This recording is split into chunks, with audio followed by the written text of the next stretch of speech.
You're listening to the Studyclix Podcast, your number one source for junior and leaving cert tips. We make exams easier.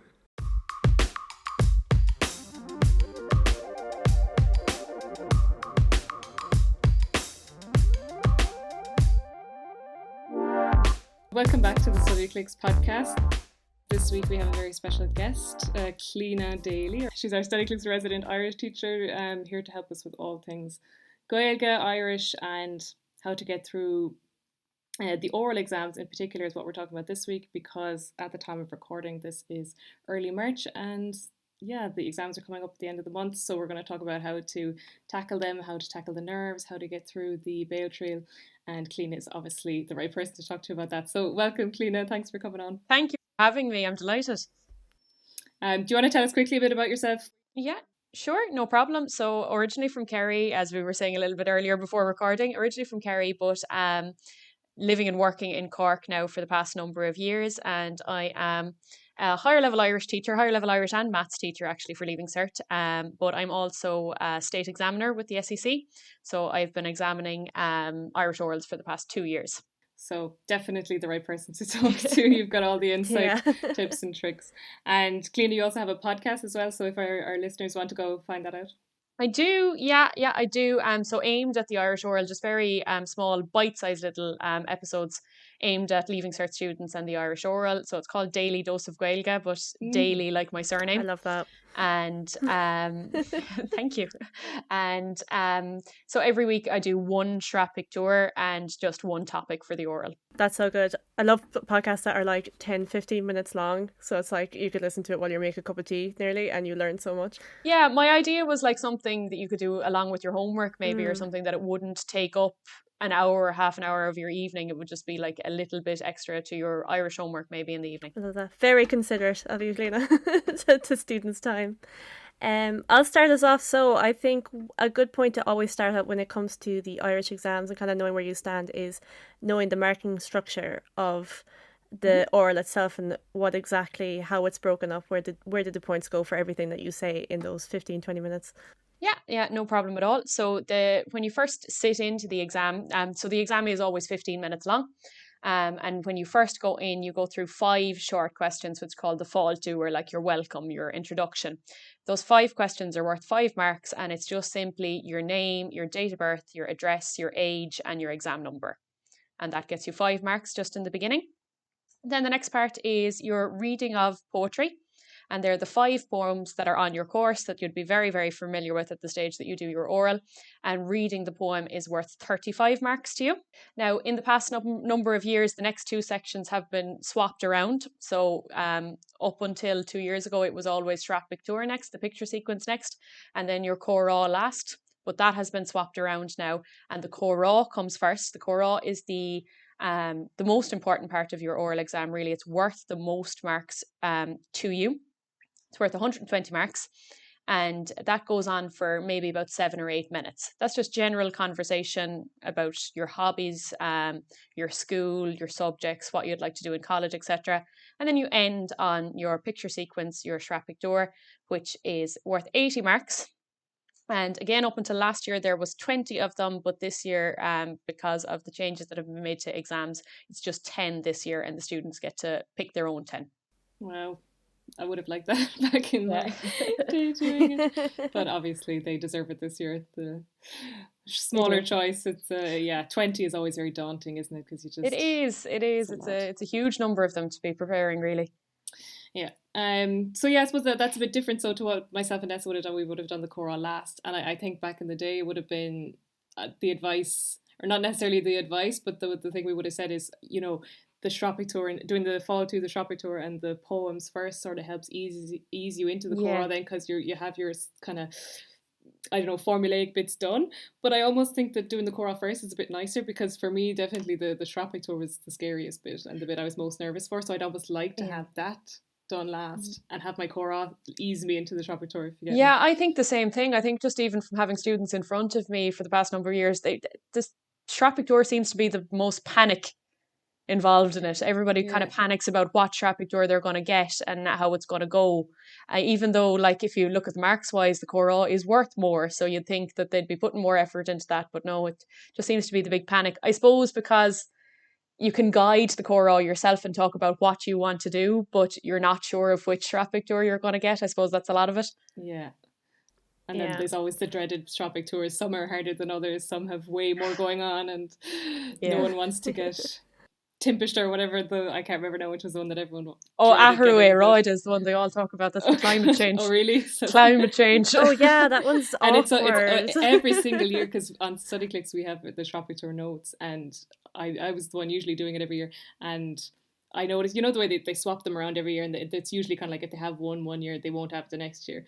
But every single year for the last 6 or 7 years, I think they've had it on the course. Maybe I'm wrong, but in my recollection, I remember like Oh, it's been there. It's like, definitely been there a lot of this stuff anyway. Yeah. Trying sure Gearig, yeah. Anyway, so on the tropic tour, so obviously, like you said, you're the examiner. You're on the other side of the students. So I suppose that's probably really good from a student's perspective, because definitely when I was in that position, I didn't see the person on the other end of the table as another human being. It was like this very scary person who definitely didn't understand how nervous I was. And do you have any sort of words of calming words to remind people? It's funny you said another human being, because like, yeah, definitely another human being. But I think what a lot of students forget as well is an Irish teacher. Yeah. You know, and if I'm sitting examining you, there's 26 students at home in Cork from my class doing the very same thing, and I'm thinking about them, you know, and what would I like their examiner to be saying to them, and, you know, how would I like them to feel when I'm sitting in front of them. So yeah, but you're dead right, a human being. Like, we're not, everybody always kind of asks me, oh, did you ask a hard question? Did you try and catch her when she had this learnt off? No, not at all. Like, you're there to have a conversation with them. And, you know, you're not there to catch them out and to take marks from them. You're there to give them marks. That's a big thing to remember, I think, for students. And so would you have, like, very, very quickly, I suppose, what's running through your mind as the examiner, what to sort of flip the tables a bit, what students obviously know what's running through their minds, and they know the stress and the anxiety, but on the other side of the table, what's running through your mind when you're... I suppose it depends on the student, really, but what I try to get, you know, you always start with your kind of typical questions of, like, you know, where you're from, or maybe about your family or your school, whatever. But I always try to get as fast as possible to maybe a pastime or an interest or something that the student wants to talk about. So for me, I suppose my mindset when I'm starting the exam is to find that thing, to find that topic that the student wants to talk about. So then you give them the opportunity to say either what they've prepared or just what they want to discuss. So you're trying to make them comfortable, basically, as quickly as possible. Of course, So I think that's good for everyone to remember, because, like I said, it's hard to see the examiner sometimes as someone who's trying to help you as opposed to someone who's trying to sabotage you. So I think that is definitely good to remember. They're there to help you. They're there to calm you down. So don't see these teachers as see them as teachers, like you said, like not a scary examiner, just a nice teacher. Teacher. They only pick the nicest. Like, that's a condition for the SEC. They don't pick you unless you're very nice. We'll go with that anyway. Experience doesn't matter. You just have to be really nice. So I'm right in saying, so once you get the fall 2 out of the way, and that's 5 points, the next thing is the poem. Is that right? Next thing is the poem. Yes. Okay. So what are your tips for preparing for the poem? Just to practice it, really, you know, it's kind of the part of the oral that people forget about very, very regularly, and they kind of say, oh yeah, that's easy, we can all read a poem. But what I always remind students of as well is in paper 2 in Irish, the poetry question is worth 30 marks to you at higher level. You know, reading it in the oral is worth 35. You know, it's slightly more, so it's worth. And if you knew all the time that we put into preparing the poetry questions in class, you know, it's crazy to think that there's more going for reading it. To actually, not just for the poetry, but for the whole oral exams, I think recording yourself is a great tip. You know, just even rushing through the poetry is kind of a common mistake that students make, that it, you know, that's nerves is a lot of it really, but that it would be too rushed. So even recording yourself, you know, listening to yourself back, you can kind of hear, you know, oh, maybe I should have slowed down. Oh, maybe I stumbled over that word, which you wouldn't actually realize all the time if you're just reading to yourself. Right, yeah, exactly. But like once you have it down, it is pretty easy 35 marks to get, isn't it? It is definitely, yeah. It's worth putting the practice into. And I think a great piece of advice there, I think, is just to take your time and to slow down. Because what my teacher would have made us do is she made us record ourselves reading out each poem, and we had to send her the MP3 files. God bless her, like having to listen to 30 students go, Anavime. And, she'd make us, then she'd give feedback and she'd say, no, you have to emphasize the H in that word. You'll lose marks if you don't. And I think, it's things like saying it too fast that'll make you forget the H or not emphasize the I in the tishel get in the word or stuff like that. That'll lose you marks. So I think take your time is a big thing there, isn't it? Mm-hmm. And as well, the students can bring in their own poetry sheet with them, and they are allowed to have like little highlighted bits and a H underlined, as you said, or even a word written phonetically over the words. They're allowed to do that, so they might as well. Yeah. I was just going to ask because I remember being able to do that. I was like, I hope they haven't taken that away because that's a really nice thing that they let you do. It is, yeah. Okay, so that's the poetry. It's kind of short and sweet, really. Just read it out, take your time. Make sure you have your phonetics down. And then, so we're saying it's not tropic next, it's actually Cora, which is now next. It's Cora now, yeah. Okay. Yeah, that comes next. And are there kind of, you were saying earlier that you sort of try to bring it to a place where the student wants to go anyway, but would there be other topics that you always try to cover within the 7 or 8 minutes, or?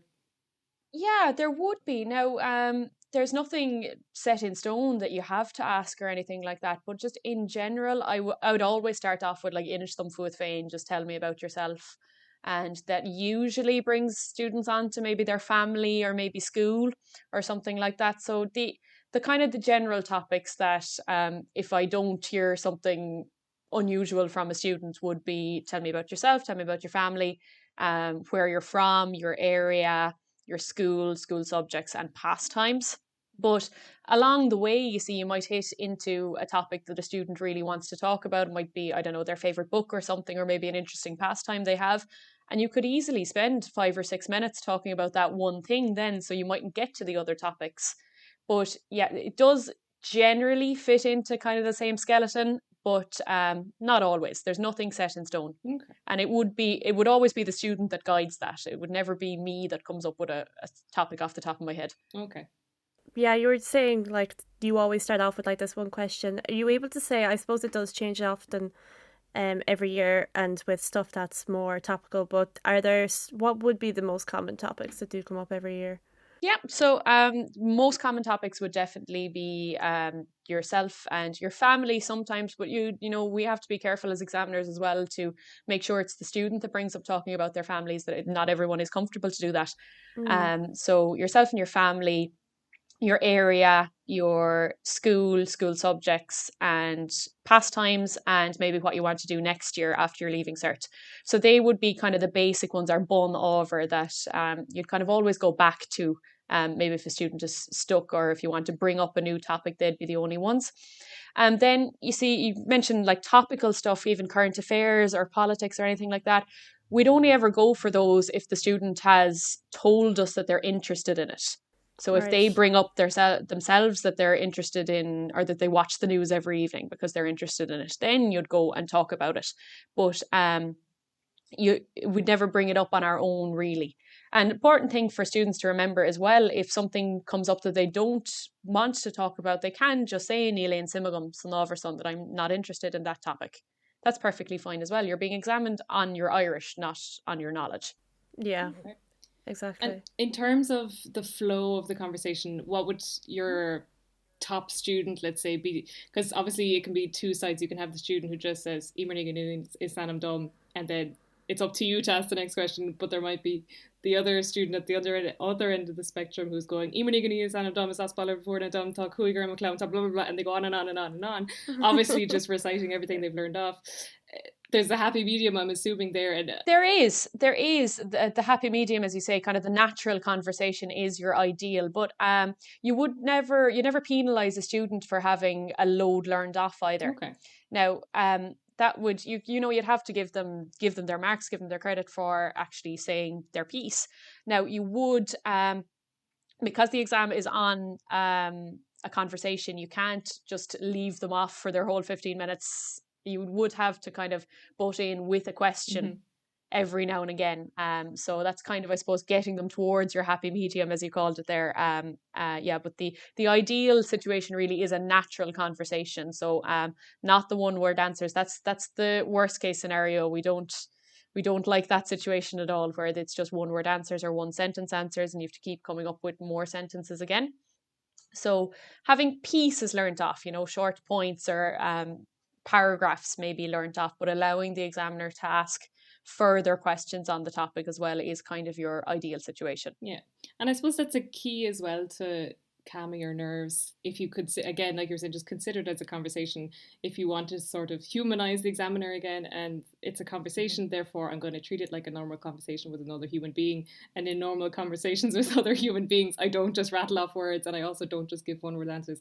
Try as much as possible to make it seem just like a regular conversation, and that'll help as well to exactly calm the nerves. Yeah, absolutely. I was going to ask actually, and like I was really grateful for my Irish teacher kind of giving us a list of these, but they're basically just like useful filler sentences that you can, like, while you're thinking and you might be translating in your head, so that to fill the awkward silences. Do you have some good examples of sentences that students can use when they're stuck?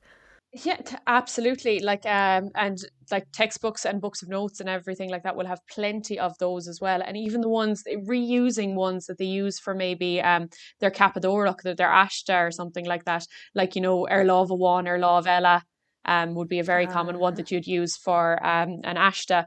Or the one is ceist va sin, ag me smuoine frí sin. Flashbacks. There's plenty of them, that in books of notes, as I said, or even their teachers have probably given them out of lots of notes. But my best advice on that would be, again, reusing the ones that they use for other areas of the course as well, rather than having different sets of phrases that they learn off for different parts of the course. If you can reuse as many as possible, it'd be brilliant. Right. Yeah, perfect. And like you were briefly saying there before, if the examiner asks you something, because I have this memory of talking about my holidays, and then what the examiner asked, and do you think there is an alcoholism problem in that particular area? And I was like, what? And I didn't know how to answer. But I think like you said earlier, you can completely control the conversation. So you can literally just say, oh, Neil Simagum san ábhar sin, exactly. I can talk about this. Yeah. Exactly. Or like with that question that you just said there, you could say, oh, Neil Isagum. Yeah. Neil Isagum. Because you're not being examined on your knowledge of an area. You're being examined on your Irish. So is there a problem with alcohol? I don't know. Yeah. I took it as a good sign that, like, he asked me a complicated question that he thought I was having it too easy, or like that I was showing off too much or something like that. Yeah, it would be always better students that would get a more complicated question like that, and that is, as you say, it's a very good sign, because that means you're up in the upper end of the marks, and you just want to see how far can we actually push this. Yeah. That's very good. Yes, it's validated. But again, even that I say that, how far can we push this? Saying that you don't know the answer to that question or you're not interested in that topic is not necessarily going to say, oh no, all that's saying in my head is, oh well, she understood my question, so maybe I'll ask her a different question. Yeah, absolutely. That's very comforting to know. So are there any, I suppose, students who want to know things that they can avoid going into the oral exams? Are there any sort of typical pitfalls? There are certainly, there's plenty. Probably the number one would be mixing up tenses. Right. So, even if you're describing about college next year, that the general one is that people fall back on the Aimsir Kata because it's the easiest one really, and it's the verbs that they're most familiar with. Even maybe from junior cert, where all of your writing was really in the Aimsir Kata, that it's what students tend to fall back on again, and they'd be mixing up their tenses then when they're speaking because of that. Other ones would be kind of uncouple is, not using like is thinna, whatever may, when they're describing people or maybe describing their siblings or describing their family. And a funny one then that actually does come up surprisingly frequently is so mixing up motto and a. So that would be your adia calavuk, which is your possessive adjective. So my, your, or his or hers. And quite funny when it does happen, but it actually takes you back. Like my favorite example of this, it was a couple of years ago. I asked a girl, obviously won't mention schools or students or anything now, but a particular student that was in front of me and was telling me about Ed Sheeran's concert. We were talking about an Ed Sheeran concert, and she said, I asked her, okay, Avi Lath, who was with you at the concert, and she said, "Oh, chuig me le do vuchel cara," as she went with my boyfriend. I was like, "Oh, that's interesting." You didn't tell me that. Yeah, it's one that you kind of wouldn't think of, but I think what usually happens with that one is the students kind of repeat back what the examiner has said. So if I ask them a question with "the" in it for your, that they would then repeat back to me "the." Yeah. You know, and it kind of it's a pitfall that a lot of people fall into. Okay. So that's a good point to just keep practicing that in the lead up to the exam. Yeah, I suppose there's no real way to fix that other than to just learn it and make sure that that's on your regular revision list, I suppose.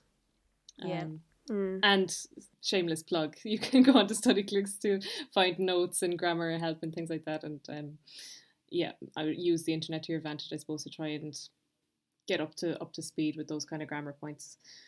So okay, so I think the big thing, or at least like it still haunts me to this day, the thought of the Béaltriail and the oral, even though I was grand and I was a very confident student, but like just something, it was the same. The oral exam and the driving test. I think I said this in another podcast that we did on this, but those are the two things that just haunted me for years and years before I did them, and still haunt me afterwards, even though I did fine in both. And I think a lot of students feel the same way, that it's just very, very nerve-wracking, and it's something that's sort of built up from when you're in first year. You know, everyone talks about the Irish oral, and you know, it's sort of like this big day where a stranger comes into the school and you have to sit in a cold room. So do you have any tips for avoiding nerves, how to stay as calm as possible, be as relaxed as possible? Oh, I don't know, do I? I think it's kind of something that no matter how much I tell my students not to panic about it, or not to worry, and repeating all of the things that I have said here, that it's an Irish teacher, it's a human being, they want to give you marks, they want the best for you. Realistically, that week comes and all my students are panicking in front of me once again. But I suppose all you can do is like do your best, practice as much as you can, use every resource that's available to you, and just try to tell yourself all of those things, that they're, you know, the person in front of you wants to help you. Yeah, and look forward to the exact second that it's over, because it's such a sense of relief. You have such a great evening afterwards, you know, just even if you didn't do well, it's such a relief, and look forward to that. Exactly, and it goes so quickly, like 15 minutes sounds like I couldn't believe how quickly it went. Yeah, it sounds like such a long time, 15 minutes, but once you're sitting in there, it flies.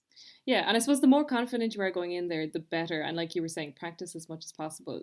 Do you, like amongst your students, do you see any ways that they particularly, or that they would study in particular, that you can kind of recommend to our listeners, choral groups? It's much more difficult this year, obviously. Now we're doing our best that we're back in school, and we do a distanced paired work as much as we possibly can, but we've been limited this year, that even in class we can't do a lot of group work, a lot of pair work practicing. Other years, you know, we would have done like speed dating essentially around the classroom. But we can't do that, unfortunately. We've been doing bits of work on Zoom with breakout rooms and stuff like that, or just doing pieces of recording. And as we talked about recording earlier as well, that like recording is great for me, that I can listen back and give feedback to my students, but it's also really, really good for the students, that they can listen back and spot their own mistakes and realise what exactly they sound like if they're reading the poem Gavin at 90 miles an hour.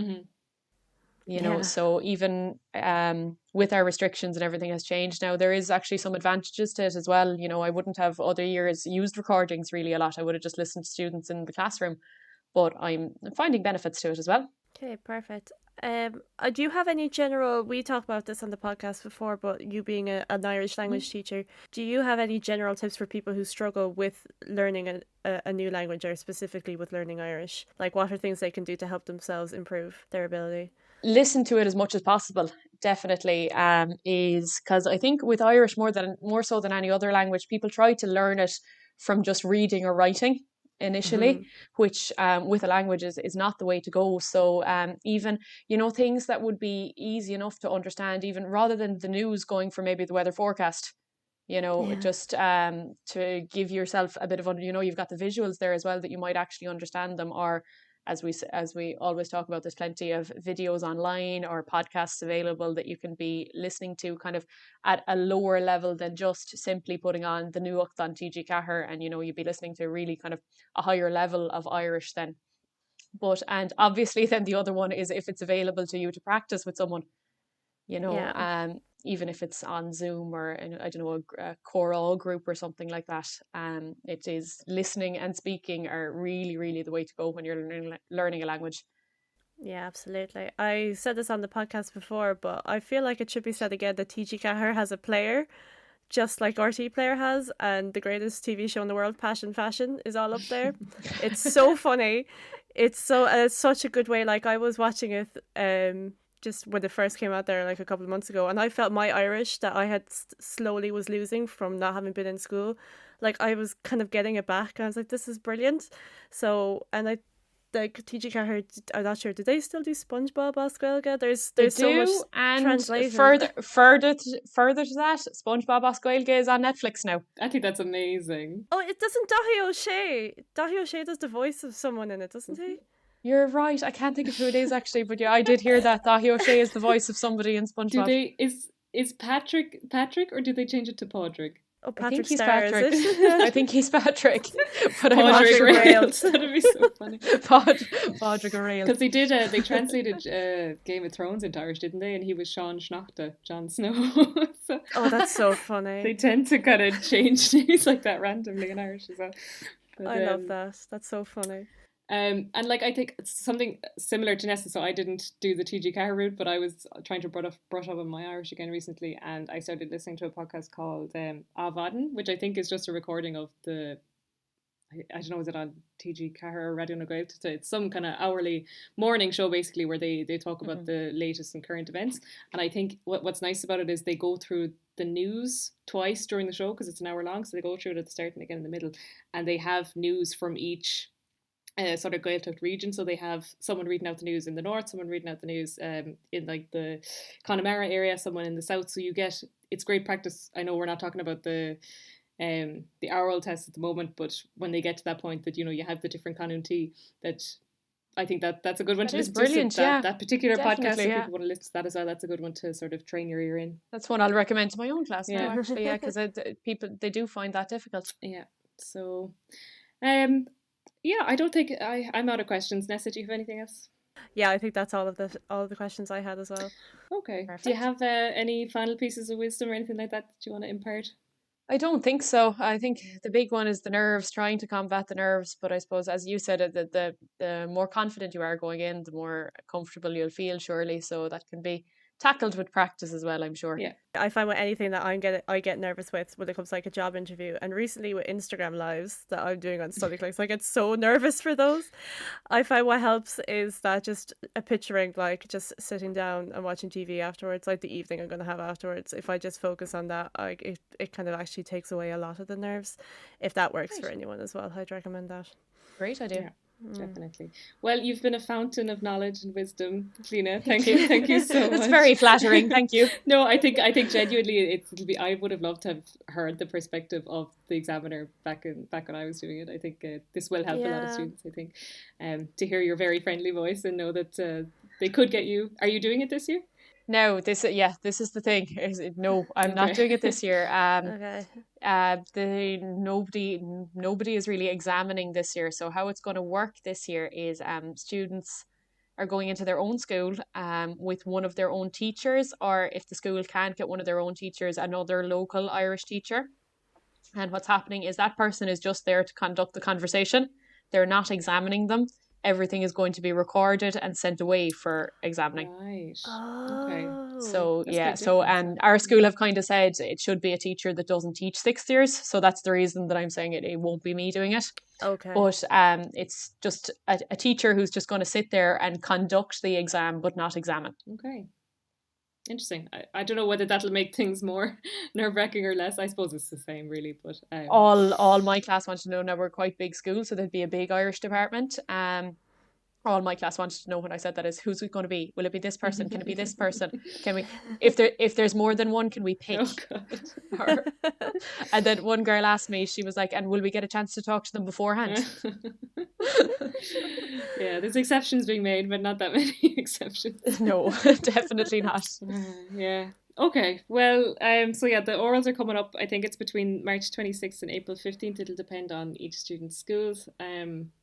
But that's it. If you have any other questions, you can get in touch with us on Studyclix. You can email us at info@studyclix.ie or get in touch with us on our social medias, which Ness is in charge of. Yeah, so we're on Facebook, Twitter, Instagram, Snapchat, and TikTok. You can message us on any of those, and please follow us for all that good stuff. And you, again, Clíona, do you want to remind us of where students can listen to your podcast or? Yeah, absolutely. So I'm on Instagram as well as Daily Dose of Gaeilge, but DALY, as I said, like my surname. And the podcast by the same name is on SoundCloud, Spotify, and iTunes. Excellent. Perfect. So make sure to go check that out if you haven't already. And who knows, Clíona, we might have you on again at some point to chat about more Irish Would love it. things. Yeah. And yeah, otherwise, best of luck with the rest of the school year. Hopefully the teaching is manageable. And yeah, I'm confident that our students or our listeners will have gotten a lot from that. So thanks everyone for listening. Thanks, Clíona, for being here. And we'll talk to you next time. Gur míle maith agat slán. Slán. Slán.